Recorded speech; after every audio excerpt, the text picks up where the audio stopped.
So these are slides for the third day of evidence-based practice. If you have not guessed by now, I'm doing these videos without editing, without a script, so if there are any errors, I'll jot them in the video description below, so please refer to that. Day 3's focus is on qualitative research mostly, as well as a brief snapshot picture of a few other different things. I call that part the pick and mix section of the day.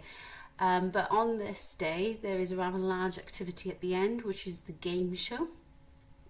Yes, an evidence-based games show, so you will be the host or the hostess with the mostess, which requires some preparatory work beforehand, but I'll talk you through it as we go along. You won't be able to fully understand it until you've gone through the whole thing.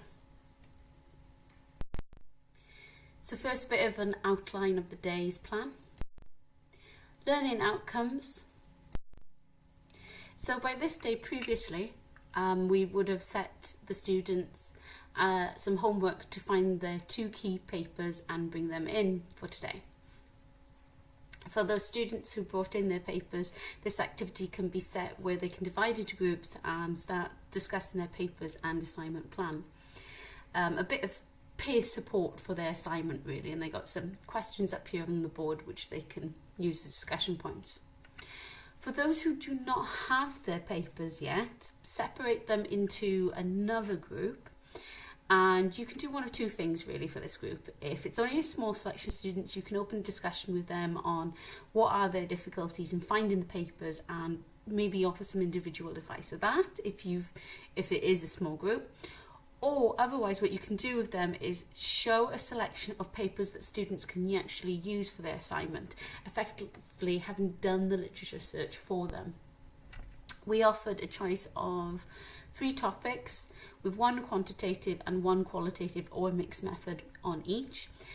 But students only had access to this just before the 3rd day, as we really wanted to promote that students develop this skill of literature searching. All students were informed, however, from day 1, day 2, that there would be this small selection of papers available to them. But what we found is that most of them did go off and find their own. So this is a bit of preparation for the big activity, the game show, being held at the end of the day.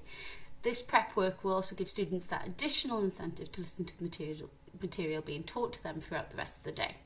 So first inform students that there will be a game show, there may even be a prize for it, and that they are actually going to be the ones asking questions to each other, as well as answering those questions. So there's a list of questions with each question individually cut out. This will be provided in a separate Microsoft Word attachment. And at this stage, just give each student 1 question. They must not show that question that they have to anybody else, but they must find out an answer for that question before the game show begins later in this day. So their answer will actually be revealed in amongst the content of today's slides at some point, so it's worthwhile that they listen and observe carefully. It's also worth noting that some of the questions have no one specific answer. Therefore, the student must ensure they have a really good understanding of the question and what might possibly be considered as a correct answer. So, for example, the question may be identify 1 type of qualitative data collection method. And so the student will need to be aware that answers such as focus groups, questionnaires, interviews, and so on would all be applicable in answering that question. So basically, the supplies you will need for this activity at the moment is just the list of questions with each question cut out individually.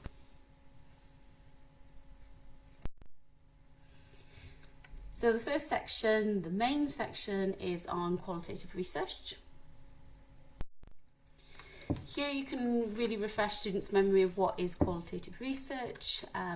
You can refresh them from appreciating evidence as well as from the activity that they did in day 2. You could put these questions potentially to them. More definitions and descriptive detail from Averill and Sharp and qualitative methodology. And here you're highlighting about how qualitative design aims for depth rather than breadth, and value is placed on the richness of the data.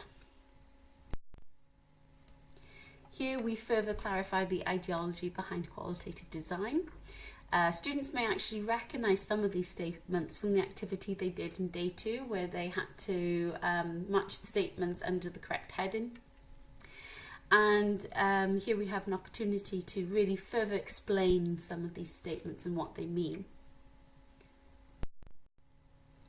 Here we refer back to that hierarchy of evidence, and you'll want to highlight some of the qualitative designs on this. But here you can also introduce the argument of how the hierarchy of evidence bases the value of evidence by its validity, and yet qualitative designs value evidence slightly differently.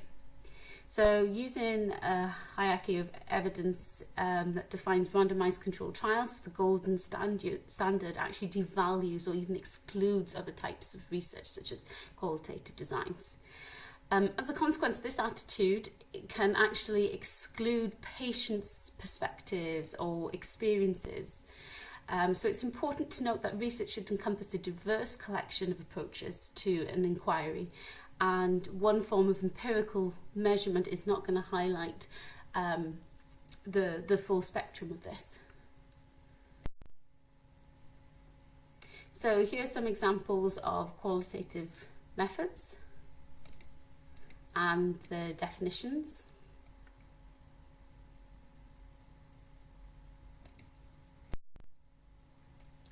As well as some particular methods of sampling, data collection, data analysis employed by qualitative designs. Here you could indicate that one of the popular forms for analysing qualitative data is through the use of coding, such as through phonetic analysis, and you can give a basic overview of this process here. So now we begin to have a discussion on how to appraise qualitative designs.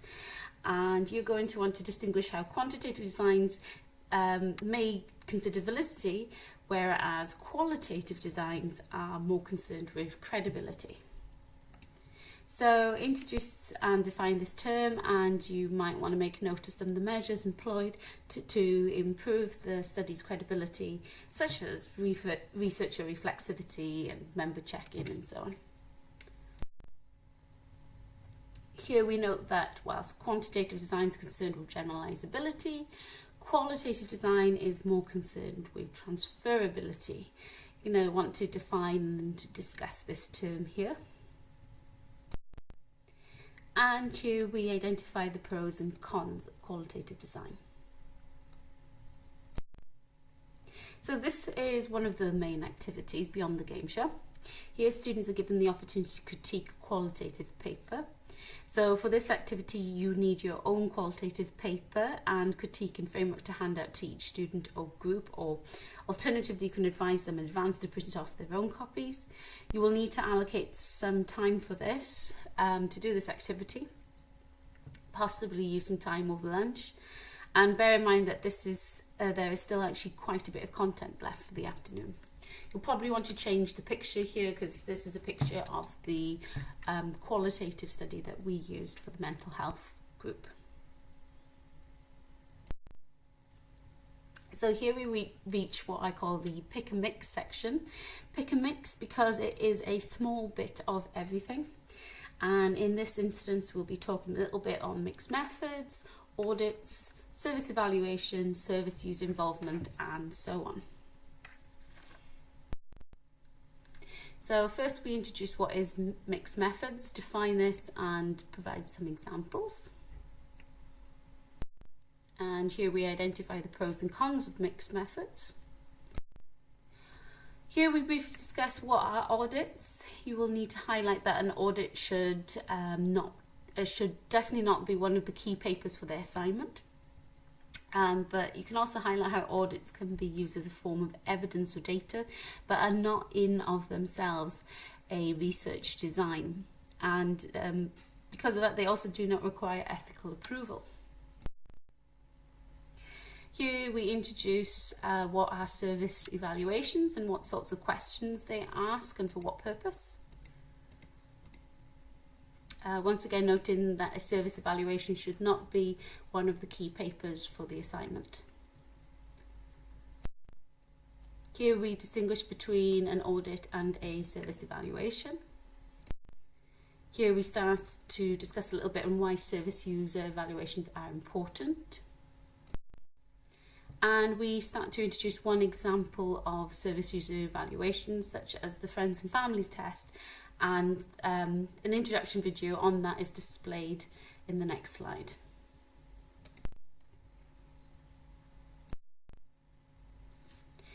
So here we open up discussion on some of the complications or limitations of using service user evaluations and how might they not always be the best tool to use.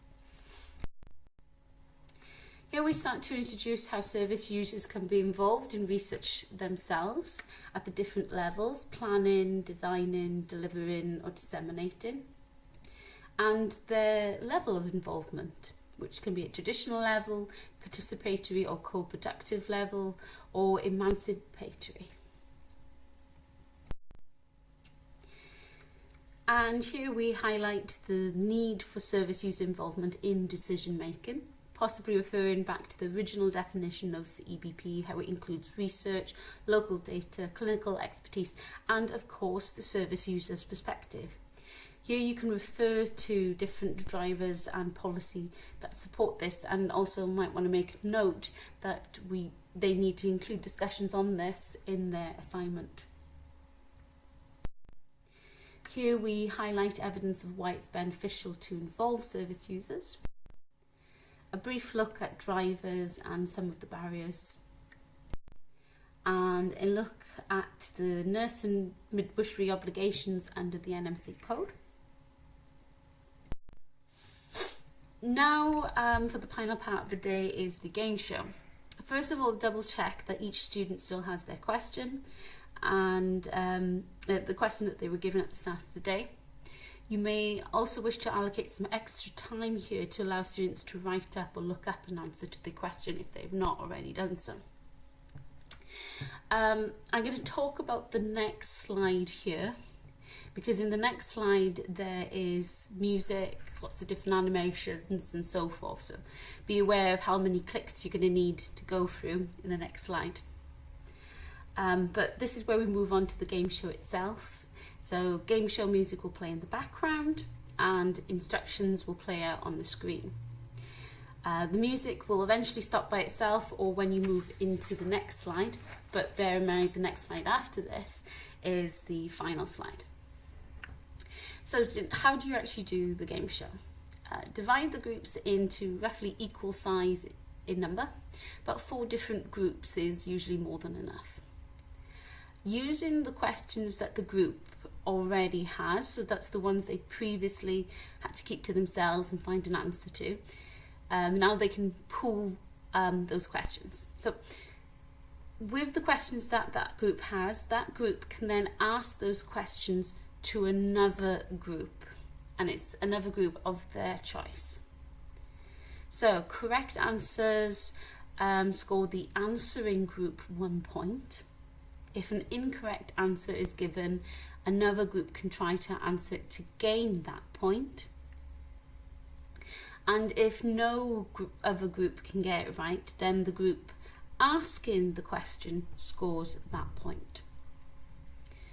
The group asking the question should know and be able to confirm the answer as they did this work previously. So as facilitator, your job is only to keep score and organise the order of proceedings, resolve any queries if there are any. At the very end, when all the questions have been used up, the group with the most points wins, and you may want to provide a prize for this. Just a small bag of sweets will do. But be warned, students can get really competitive at this. If at the end there are 2 or more groups with the same top score, you will need to do a dead heat run or a dead heat round, which you will be the one asking the questions to them. And in the question list at the very bottom there are some spare questions that you can ask for this. Because they should already be sorted for the questions, the only supplies you will therefore need for this activity is just the prize and potentially some additional questions for a dead heat round if that's needed.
Okay, that's basically it. The game show can be a lot of fun, and I received a lot of positive feedback from that, as did a few of the other groups that gave it a go. Worth giving it a try, and certainly try and vamp it up with a bit of cheesy hosting skills. And that's it. There's no homework to pass on to them for day 4, but you might want to ask them to have some questions ready in view of the assignment.